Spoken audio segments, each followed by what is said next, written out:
बालकाः सदैव स्वस्था भवेयुः इति हम ईश्वरं कामये। हे बच्चों, आप सदैव स्वस्थ रहें। इन्हीं मंगल कामनाओं के साथ आज मैं राजेश शर्मा 10वां पाठः जटायुः शौर्यम लेकर उपस्थित हूँ। प्यारे बच्चों, आपने पिछला पाठ बड़े अच्छे से पढ़ा होगा, समझा होगा और उस संचिका में प्रश्नोत्तर भी कर लिए होंगे। तो आज हम नया पाठ लेकर के आपके सम्मुख उपस्थित हैं। तो आओ चले हम पढ़ते हैं जटायुः शौर्यम। जटायुः यानी जटायु की शूरवीरता, ये षष्ठी पंचमी षष्ठी विभक्ति एक वचन जटायुः। क्या है इस पाठ में, आओ पहले इसकी भूमिका पढ़ लेते हैं। इसमें सारी बातें आपको अच्छे से पता लग जाएंगी। प्रस्तुतो अयम पाठ्यांशः महर्षि वाल्मीकि विरचितं रामायणम् इत्यस्य ग्रंथस्य अरण्यकांडात् समुद्धृतो अस्ति। कि प्रस्तुतोऽयं पाठ्यांशः, प्रस्तुत यह पाठ का अंश महर्षि वाल्मीकि के द्वारा रचित रामायण इस प्रकार के ग्रंथ के अरण्यकांड से ये लिया गया है। आपसे पूछा जा सकता है कि रामायण का ये जटायु शौर्यम ये पाठ कहाँ से लिया गया है, तो रामायण के अरण्यकांड से लिया गया है। 7 कांड हैं, उनमें एक अरण्यकांड है। यहां पर जटायु रावणयोः युद्धस्य वर्णनम अस्ति। यहां पर जटायु और रावण के युद्ध का वर्णन है। जो ये जटायु शौर्यम जो ये पाठ है, ये उस समय की बात है जब रावण जो सीता का हरण करके ले जा रहा है लंका में, उस समय जटायु और रावण का बीच में युद्ध होता है और उस युद्ध का वर्णन है। पक्षीराज जटायु पंचवटी कानने विलपन्त्याः सीतायाः करुणकरंदनम श्रुत्वा तत्र गच्छति। पक्षीराज जटायु पंचवटी के वन में विलाप करती हुई सीता के करुण करंदन को सुनकर के वहां जाता है। सह सीतापहरणे निरतम रावणम तस्मात् निंद्य कर्मणः निवृत्त्यर्थम प्रबोधयति। उसके पश्चात वे रावण को, जो वह सीता का अपहरण करते हुए रावण को उससे निंदा युक्त जो कर्म से निवृत्ति के लिए यानी उसको छोड़ने के लिए उसको बोधित करता है, संबोधित करता है, उसको समझाने का प्रयास करता है। परंच लेकिन अपरिवर्तित मति ही रावण तमेव अपसारयति। लेकिन रावण जो है अपरिवर्तित मनोवृत्ति को देख, यानी कि एक बहुत ही निकृष्ट बुद्धि वाला रावण उसको देख करके अपसारयति, उसको हटा देता है। भयावह आक्रमण करते हैं, उसके ऊपर आक्रमण करता है। किसके ऊपर? जटायु पर। तथा इसके पश्चात पक्षीराधः तुंडेन पादभ्याश्च प्रहरति। इसके पश्चात पक्षीराज अपनी सुंडिका के द्वारा, अपनी चोंच के द्वारा और अपने पांव से उसके ऊपर प्रहार करता है। स्वनखई, और अपने नाखूनों से स्वनखई रावणस्य गात्राणि विदारयति। अपने नाखूनों से रावण के गात्र को जो है यानी शरीर को बिल्कुल खंडित कर देता है, यानी कि उसको बिल्कुल जीर्ण शीर्ण कर देता है। इस प्रकार से बहुविधा कर्मणेन रावणः, इस प्रकार अनेक प्रकार से रावण भगन धन्वा हतसारथी हताश्व वर्णी वीरतश्च संजातः। इसके पश्चात टूटे हुए धनुष और मारे गए अश्वों और सारथी वाला रावण विरत होकर पृथ्वी पर गिर पड़ता है। खगाधिपस्य पुनः पुनः अतिशय प्रहारई वर्णी महाबली रावणः मूर्छितो भवति। और इस प्रकार कुछ क्षणों बाद क्रोधांध रावण जटायु पर प्राण घातक प्रहार करता है, परंतु पक्षी श्रेष्ठ जटायु उससे अपना बचाव कर उस पर चंचु प्रहार करते हैं और उसके बाएं भाग की 10 भुजाओं को अक्षत विक्षत कर देते हैं। और इस प्रकार अक्षत विक्षित होकर के महाबली रावण जो मूर्छित हो जाता है। तो ये पाठ है। इस पाठ में इस प्रकार की बातें रखी गई हैं कि जब रावण जो है सीता को अपहरण करके उस लेकर के जाता है, उसमें जटायु उस पर प्रहार करता है और उसको अपने नाखूनों से और उनके पांव से और अपनी चोंच से उसके ऊपर लगातार प्रहार करता है। और प्रहार करने के बाद रावण जो है बिल्कुल अक्षत विक्षित हो जाता है, यानी उसका शरीर बिल्कुल घायल हो जाता है और फिर वो मूर्छित हो जाता है। तो आओ हम पढ़ते हैं फिर इन श्लोकों को। इन श्लोकों को आप बहुत अच्छे से समझोगे और मैं इनका वाचन करूंगा, आदर्श वाचन करूंगा, और मेरी तरह आप भी आदर्श वाचन करें और फिर उसके बाद जो है अनुकरण करें मेरा अच्छे से। ये सारे अनुष्टुप छंद में हैं। तो आओ हम इनको पढ़ते हैं। मैं इसी प्रकार जो पहले आपको मैंने पाठ पढ़ाया था उसी प्रकार से मैं अब भी उसी विधि से आपको मैं पढ़ाना चाहूंगा कि पहले मैं आदर्श वाचन करूंगा, फिर कठिन शब्द आपको बताऊंगा और फिर अन्वय बोलूंगा। तो अन्वय को आप बहुत अच्छे से करोगे, जो कठिन शब्द हैं उनको अपनी कॉपी में लिखोगे, अपनी संचिका में लिखोगे विशेष कार्य के रूप में। तो आओ हम चलते हैं। सा तदा करुणो वाच विलपन्ति सुदुखिता वनस्पतिगतं गृध्रम ददर्शयात लोचना। तो कहते थे सा कहाँ है? सा किसके लिए आया? यानी कि स्त्रीलिंग है, तो ये कोई स्त्री के लिए आया है। किसके लिए? सीता के लिए। तदा अव्यपद है, करुणा वाचो वाच वाच वाच, विलपंत विलाप करती हुई, यानी विलपंत ये विल जो इसमें जो क्षत्रिय प्रत्यय है, विलपंत विलाप करती हुई, सुदुखिता, अब दुखिता ये स्त्रीलिंग है इसलिए टाप प्रत्यय, वनस्पतिगतम वनस्पति यानी वृक्ष पेड़ पर, गृध्रम यानी कि जटायु को, ददर्शयात लोचना आयत लोचना यानी कि बड़े बड़े आंखों वाली। तो ये कठिन शब्द थे, जैसे विलपंती को ध्यान रखें आप, तदा का ध्यान रखें। अब इसका अन्वय क्या होगा? अन्वय देखिए, सबसे पहले तदा सुदुखिता करुणावाचः विलपन्ति आयत लोचना सा वनस्पतिगतम गृध्रम ददर्श, ये इसका अन्वय हुआ। तो अब देखिए, अब इसका अर्थ कैसे है। तदा, हम अन्वय के अनुसार इसका अर्थ जानेंगे। तदा इसके पश्चात, तब सुदुखिता यानी बहुत दुख मन वाली, बहुत दुखी पीड़ित, करुणावाच अपनी करुण वाणी में, विलपंती विलाप करते हुए, आयत लोचना बड़ी बड़ी आंखों वाली, सा उस सीता ने, वनस्पतिगतम यानी कि पेड़ पर बैठे हुए, गृध्रम गृध्रम मतलब जटायु को, ददर्श देखा, यानी जब वो विलाप कर रही थी, रो रही थी, तो उसको कोई भी नजर नहीं आ रहा था। फिर उसकी एक नजर जो है किस पर पड़ी? जटायु पर पड़ी।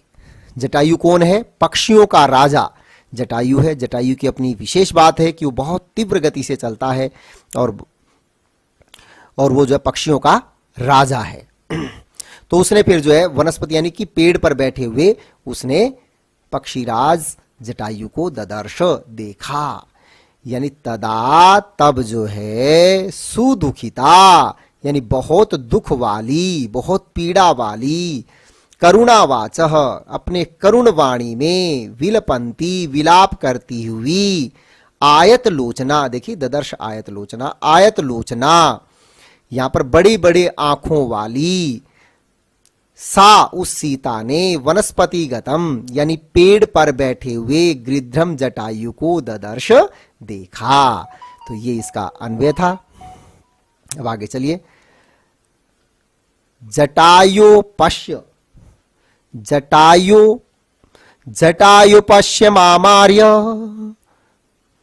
हिर्यमाणाम अनाथवत् अनेन राक्षस इंद्रेण करुणम पाप कर्मणा। कहता है ये देखिए, जटायु पश्य, जटायु ये संबोधन का है। पश्य, पश्यतु पश्यताम, पश्यन्तु पश्य, मध्यम पुरुष दृश्य धातु, लोट लकार, मध्यम पुरुष एक वचन। माम प्लस आर्य ये दीर्घ संधि है। माम मुझको अस्मद शब्द है ना, अस्मद शब्द की द्वितीय विभक्ति एक वचन। ह्रियमाणाम अनाथवत, यहां पर ह्रियमाणाम अनाथवत ये यहां पर संयोग है।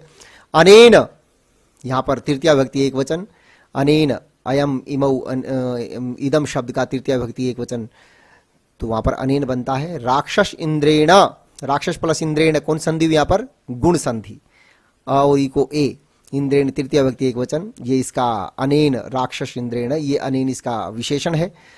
पाप कर्मणा पाप कर्म वाले। तो देखिए इसका हम इसका अन्वय देखते हैं। आर्य जटायु अनेन पाप कर्मणा राक्षस इंद्रेण करुणम अनाथवत ह्रियमाणम माम पश्य, ये इसका अन्वय है। मैं एक बार फिर से बोल रहा हूं। आर्य जटायु अनेन पाप कर्मणा राक्षस इंद्रेण करुणम अनाथवत ह्रियमाणम माम पश्य। अब देखिए इसके अनुसार अर्थ करते हैं। आर्य जटायु, देखिए माम आर्य, आर्य जटायु, हे श्रेष्ठ जटायु। आर्य क्या होता है? श्रेष्ठ। श्रेष्ठ जटायु, पश्य अनेन पाप कर्मणा, अनेन इस पाप कर्मणा, इस पाप कर्म वाले यानी पाप कर्मों के द्वारा, इस पाप इसके अनेन मतलब इस पाप कर्म के द्वारा, राक्षस इंद्रेण, राक्षसों के राजा रावण, करुणम निर्दयता पूर्वक, करुणम निर्दयता पूर्वक, ह्रियमाणम हरण करते हुए मां मुझको जो है अनाथवत, अनाथों की तरह हरण करते हुए मां मुझको पश्य देखो।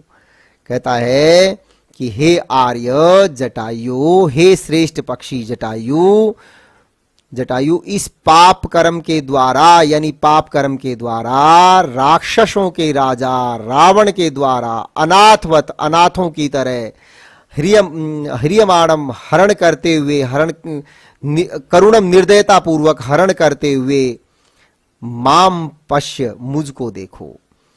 उसको जगाती, क्योंकि वो जो पेड़ पर सोया हुआ था ना, तो उसको जो ये आवाज से विलाप करती हुई इस आवाज से जगाती है कि हे श्रेष्ठ जटायु, हे श्रेष्ठ जटायु, देखो, क्या देखो?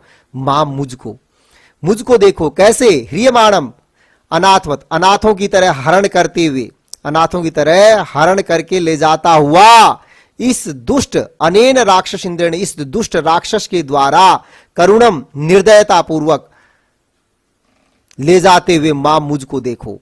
और कैसा कैसा है? पाप कर्मणा यानी पाप कर्मों वाले, पाप कर्म करता हुआ इस दुष्ट राक्षस के द्वारा मुझको अनाथों की तरह घसीटते हुए, हरण करते हुए ले जाते हुए मुझको देखो।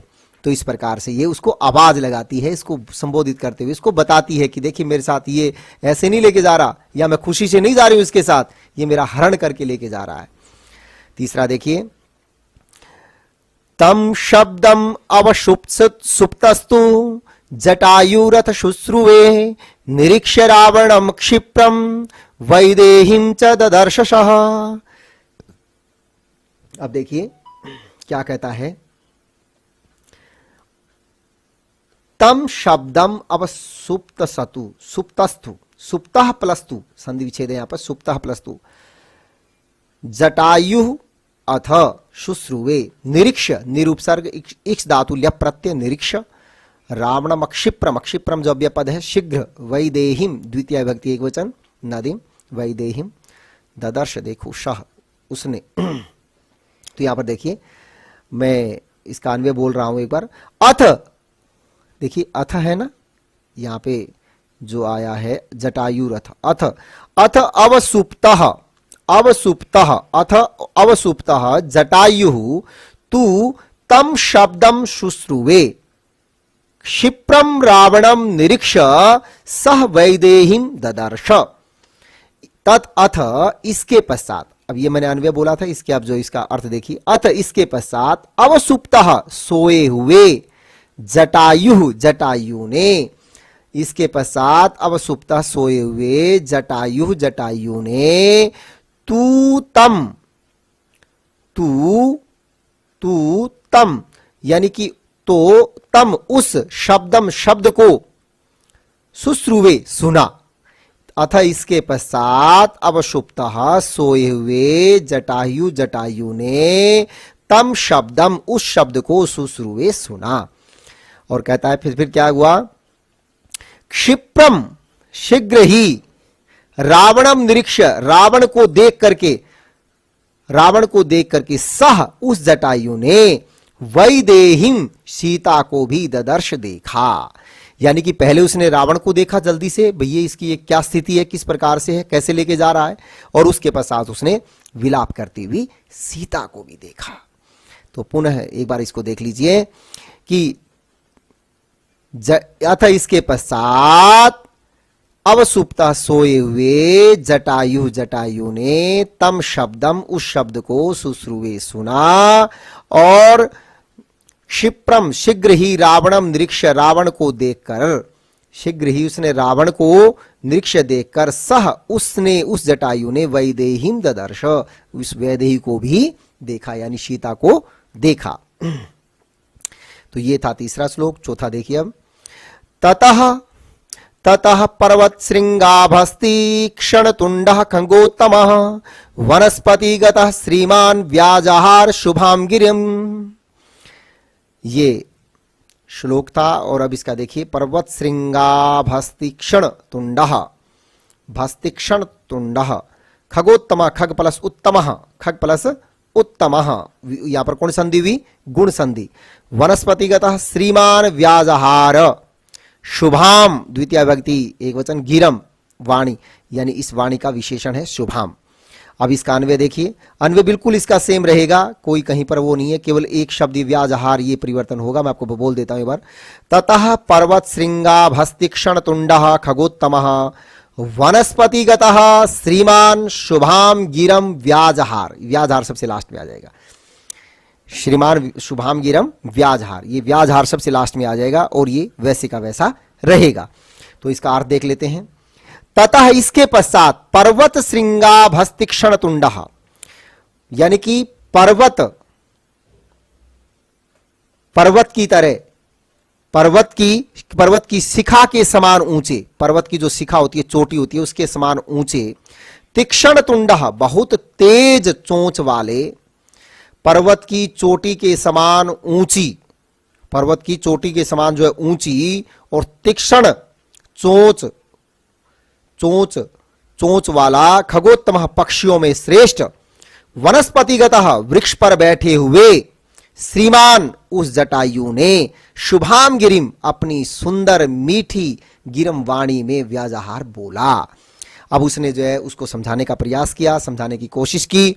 यानी फिर से मैं बता रहा हूं, तथा इसके पश्चात पर्वत के समान ऊंची, यानी पर्वत के समान ऊंची, बहुत ही तीक्ष्ण चोंच वाले, खगोत्तमः पक्षियों में श्रेष्ठ, वनस्पतिगतः पेड़ पर बैठे हुए, श्रीमान यानी उस जटायु ने अपनी शुभाम गिरम, अपनी मीठी वाणी में, सुंदर वाणी में, कल्याण सूचक वाणी में व्याजहार उसको बोला।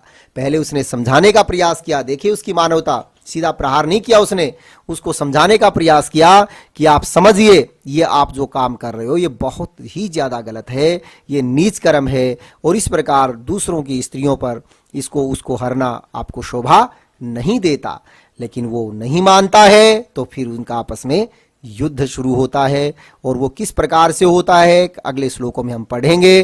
तो तब तक के लिए मैं अपनी वाणी को यहीं विराम देता हूं, और आप जो मैंने आपको बताया है, समझाया है, इसको आप बड़े अच्छे से समझेंगे, और जो मैंने कठिन शब्द बोले हैं उनको विशेष कार्य के रूप में लिखेंगे, और जो अन्वय है उसको आप बहुत सुंदर ढंग से अपनी संचिका में लिखेंगे। फिर मिलते हैं अगले श्लोकों के साथ, तब तक के लिए अपनी वाणी को विराम देता हूं। इति ओम सम।